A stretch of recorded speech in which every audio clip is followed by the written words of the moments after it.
저희 집에 개를 한 마리 키우기 시작했어요. 1년이 아직 안 됐는데 8개월 정도 됐어요. 이제 태어난 여자 남자. 남자인데 남자인데 이제 10개월 됐는데 이제 다음 주에 중성화 수술을 받으러 가요. 그래서 한번 써보지도 못하고 중성화 수술 시키는 게 좀 미안하긴 한데, 예. 아주 잘하십니다. 예. 근데 인구가 너무 많아. 개 인구가 너무 많기도 하고 성질머리가 있어가지고 중성화를 하면 좀 낫다 그러더라고요. 예. 그래서 지금 이제 개를 키우고 있는데 개를 키우다 보니까 이 개 이름이 뭐냐면 아메예요. 아메. 뭐의 약자냐면 아메리카에서 앞에 두 자만 땄어요. 제가 원래는 미국에 박사학위 공부를 하러 가기로 돼 있었어요. 근데 강두성 목사님이 유미교회 강두성 목사님, 야 너 미국은 무슨 미국이냐, 다 나이도 많아가지고 이제 공부해가지고 어디다 쓸라 그러냐, 일로 와가지고 여기 요양원에 사무국장 하면서 어머니나 잘 모셔라 이렇게 해서 미국 가는 걸 포기하고 미국 대신 개를 키우면 어떻게 해야 돼요? 개가 다 자라고 죽을 때까지는 내 책임이잖아요. 그래서 야, 내가 개를 키우면서 여기 머물러 있어야겠구나 해서 미국 대신 얻은 개에서 이름이 아메예요. 개를 키워보신 분, 집에 개 키우시는 분, 선생님들 개 키우셨었어요? 예, 성공실 어르신 개 키웠었구나. 개 이름이 뭐였어요? 메리. 아이고, 여기서 메리 못 봐서 좀 마음이 아프시겠다. 개를 키워보시는 분들은 공감을 하실 거예요. 개 참 귀엽긴 한데 개 키우다 보면 느끼는 게 있어요. 이게 정말 개새끼라는 욕이 괜히 나온 게 아니구나. 개한테는 뭐가 있어요? 개 같은 성질이 있어요. 자기 마음대로 하려고 그러고 주인 말 안 들으려고 그러고 도망가려고 그러고 식탐 있고, 그게 개의 속성이에요. 근데 이 개를 반려견으로 잘 키우려면 개는 태어나지만 반려견은 만들어진다는 얘기가 있어요. 함께 개하고 같이 살고 애완견으로 만들려면 뭘 해야 돼요? 훈련을 시켜야 돼요.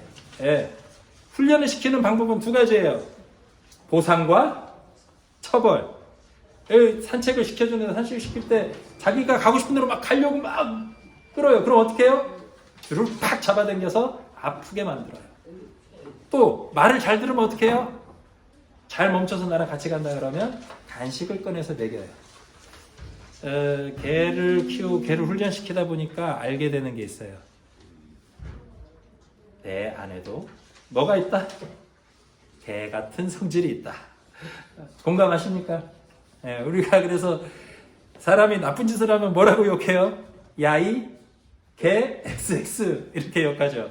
윤석열이가 그렇게 욕하지 마시고, 우리 안에도 동물적인 욕심, 동물처럼 자기 마음대로 하고 싶고 누군가를 지배하고 물어버리고 싶고 소리 지르고 싶고 개처럼 짖고 싶은 마음이 있어요.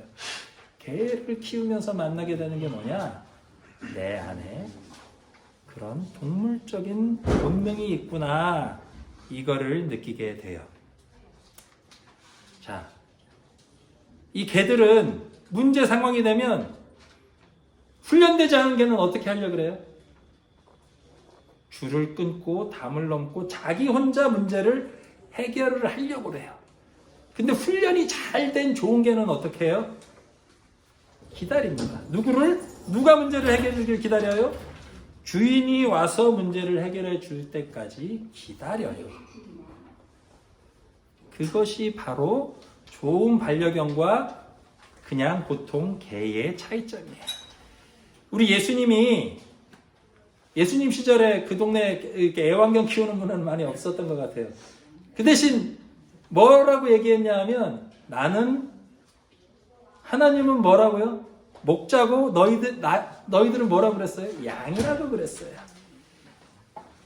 그 말 속에 뭐냐면 우리 안에 양처럼 동물적인 속성이 있고 그거를 잘 다스리고 행복하게 살 수 있는 길은 뭐냐? 목자를 바라볼 때만 문제를 해결할 수 있다라고 예수님도 얘기하셨어요. 근데 요즘 우리 양은 잘 못 키우잖아요. 그러니까 우리 목축 사회가 아니니까. 그래서 대신 뭘 키우는 저는 사실 개 키우는 걸 굉장히 반대했던 사람이에요. 사람 먹을 것도 없는데 어디 개를 그 재미로 키우냐. 개만 예뻐해. 사람을 이뻐해야지. 왜 개를 이뻐하냐라고 애완견 문화에 대해서 별로 부정적인 사람이었어요. 근데 개를 키우면서 깨닫게 되는 게 있어요. 아, 개를 키우는 거에 유익함도 있구나. 내 안에 개 같은 성질, 욕심, 이것들을 어떻게 훈련시키고 어떻게 주인과 사이좋게 주인 말을 잘 따라서 행복하게 주인과 지낼 수 있게 되는가를 개를 키우면서 배우게 됩니다. 자, 예수님은 우리를 뭐라고, 나는 목자요 너희들은 양이라고도 얘기했지만 어떻게도 얘기해요? 너희는 나의 친구다라고도 얘기해요. 그래서 개하고도 친구가 될 수 있고 우리도 예수님의 친구가 될 수 있다는 걸 개를 키우면서 많이 깨닫게 됩니다. 자, 오늘 성경 말씀으로 한번 들어가 볼게요. 오늘 성경 말씀에 나온 비유는 뭐냐? 1만 달란트 빚진 자의 비유예요. 오늘의 주인공은 1만 달란트를 빚졌어요. 임금님한테 빚졌어. 1만 달란트가 얼마냐? 저번에 우리 설교 때 얘기했죠. 한 달란트가 얼마쯤 한다 그랬어요? 아니, 그건 한 데나리온. 데나리온은 하루 일품이고 한 달란트는 큰 금덩이에요. 한 달란트가 얼마냐? 30억 정도 한대요. 그럼 일반 달란트는 얼마예요? 3조. 와, 3조인가? 30조인가? 하여간 인간이 계산할 수 없을 정도의 한 나라의 그 부를 상징할 정도로 어마어마한 돈이에요. 근데 그 임금의 돈을 회계장부를 돌아보니까 이 사람이 1만 달란트를 횡령한 것이 들켰어. 경제사범이죠. 어마어마한 범죄자예요. 근데 임금이 불러다가 여기 뭐 거의 다 갚을 때까지 모든 자식도 다 팔고 하도록 만들어라 얘기하려고 그랬는데 이 사람이 가서 무릎을 꿇고 막 빌었어요. 그랬더니 빚을 그래, 아유, 얘를 처벌한다고 해서 1만 달란트를 받을 수 있는 것도 아니고 용서해 줘라 라고 했는데 용서받고 돌아 나오는 길에 자기한테 100달란트 빚진 사람을 만났어요. 100달란트라면 얼마예요? 10만 원이라고 했죠. 한 달란트, 아니 100데나리온. 한 데나리온이 얼마래? 10만 원. 100데나리온이면 1000만 원 정도. 그러니까 생활비가 모자라서 빚을 진 정도. 인 사람을 만났어. 근데 이 1만 달란트 탕감받은 사람이 어떻게 했느냐? 멱살을 잡고 흔들었어요. 그래서 막 빌었는데도 안 되겠다. 너 내 돈 갚어 하고 감옥에다 쳐넣어버렸어. 못된 놈이죠. 자기는 얼마 빚졌다고요? 1만 달란트. 근데 100데나리온 자기한테 빚진 사람을 감옥에다 가둬버렸어. 임금님이 그걸 알고 찾아와서 그 사람을 불러서 어떻게 했느냐? 이놈 자식, 나는 너한테 1만 달란트를 탕감해줬는데 100데나리온 빚진 사람을 감옥에 넣어. 얘를 당장 감옥에 집어넣어 평생 썩게 해라 라고 얘기했대요. 자, 이 이야기를 보면 뭘 느끼세요? 우리들의 삶의 태도가 드러납니다. 여기서 말하는 1만 달란트는 뭘 의미할까요? 그냥 돈의 개념이 아니에요. 이거는 어마어마한, 뭐 거의 한 나라의 1년, 뭐 10년 예산과 같은 돈인데 이 돈을 빚졌다. 우리가 계산할 수 없을 정도로 큰 빚을 졌다는 거예요. 지난 설교 때 얘기했죠. 빚진 마음으로 살자. 그때 우리 돈 빚진 것 말고도 우리는 뭘 빚졌다고 했어요? 생명을 빚졌고 사랑을 빚졌어요. 태어난 것만으로도, 이 세상에 살고 있다는 것만으로도 우리는 빚진 삶을 살고 있는 거예요. 그럼 잘 모르고 살죠. 빚진 삶을 살고 있는데 우리 삶 속에서 만나는 일상 속에서 우리는 어떻게 해요? 뭐의 기준으로 사람들을 대하느냐? 돈의 기준으로 대해요. 너 나한테 이익을 얼마를 줬고 넌 나한테 손해를 얼마를 끼쳤어만 매일 계산해요. 근데 근본적으로는 우리 마음속에 진정으로 우리는 빚진 사람이고 은혜로 살고 있다라는 것을 깨닫는 사람은 어떻게 사느냐? 내 앞에 나에게 손해를 끼친 사람을 뭐 할 수 있느냐? 용서할 수 있어요. 나를 힘들게 하는 사람을 용서할 수 있어요. 어떻게 하면 용서할 수 있느냐? 어떻게 하면 내가 어려움과 문제를 내 힘으로 해결하지 않고 문제가 스스로 해결될 수 있도록 하느냐? 아까 얘기한 개가 주인을 바라보는 시선으로 삶을 살면 돼요. 자, 1만 달란트를 탕감해 준 주인, 임금님. 그 임금님의 1만 달란트도 탕감해 줬는데 그분에게 충성하는 삶을 살면 어쩌겠어요? 100데나리온이 문제가 아니라 날마다 풍요롭게 살 수가 있어요. 주인을 바라보고 주인이 원하는 것을 행하고 기다릴 줄 아는 개는 간식을 얻어먹어요. 주인의 사랑을 받아요.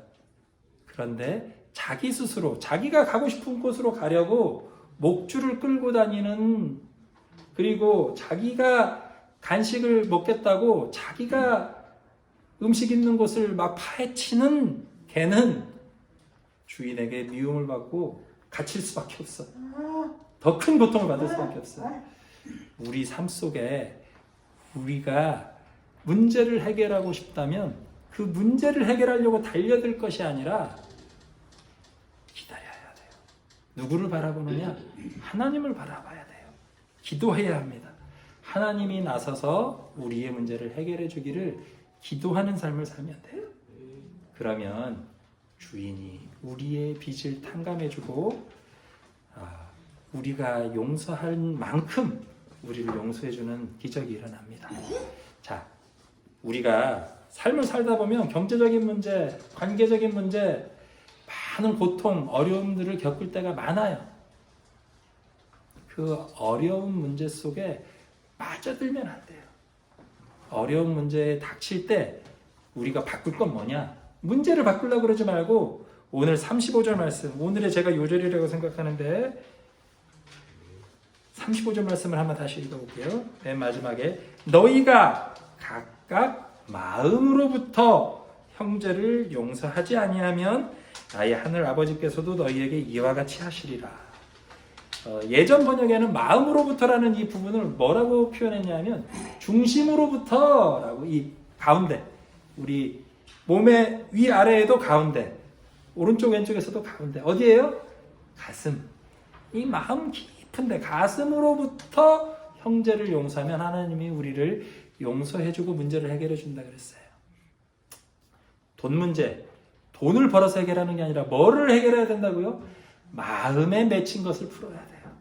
마음을 먼저 풀면 우리들의 현실적인 문제도 풀려간다는 것이 하나님의 가르침입니다. 주인과의 관계가 회복되면 모든 문제가 해결이 돼요. 우리 앞에 찾아오는 문제들은 우리가 하나님에게 올바로 관계 맺고 있지 못하기 때문에 찾아오는 어려움일 때가 굉장히 많습니다. 그래서 내가 돈을 아끼고 다른 사람 돈을 빼앗아 오면 경제적 문제가 해결될 것처럼 생각하는데 그렇지 않아요. 오히려 베풀고 다른 사람들을 용서하고 내 것을 나눠주면 어떻게 되느냐? 하나님과의 관계가 풀려요. 그러면 이 물질을 공급해주는 주인 누구냐? 하나님이 우리들의 문제를 나서서 해결해 주십니다.